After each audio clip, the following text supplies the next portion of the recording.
Magluto na po ta og sinabaw nga baboy atong lihiag luto ning bag-ong karaha guys. So magluto na ta og maglunod na ta og lamas.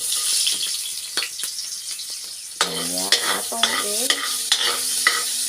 nikos-nikos ang mga lamas. Gamay kay lamas, kay mahal kay lamas. Basta kay muhumot lang susudan, apait na ni guys. Onya, isunod nato ang baboy na di marinate na butangag tanglad o loyana ay sangig. Ganun na nato. Di marinate na ni guys o kang mga lamas guys. Isting tugas kayo ani.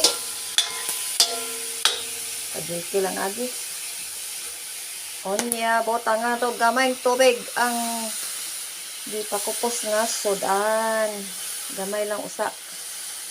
Dayon, okay nato ang gamay nga sudan. Butangan, ang marinate na ni siya, guys.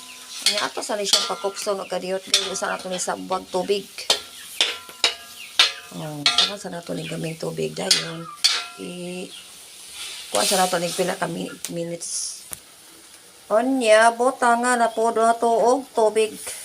Kaya nihiyos-hiyos na ang akong magbutang nga gamay nga tubig. So, dagdagan natin ng marami-raming tubig.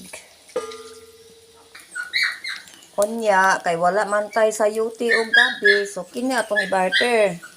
Labasa, saging o siling haba. So, ato siyang i-lunod. Kay hapit naman siya mulata ang baboy. Onya, ato na po ni siyang ukay-ukayin. Ukay-ukayin nato ni para siya maluto dayon ato ni siyang harang maluto dayon ni ang saging. Magdagdag tag gamay ng asin kay tabang og kani guys. Asin lang og kani. Okay na. Kunya ibutang nato ang last nga gulay down sa sili og sibuyas dahonan.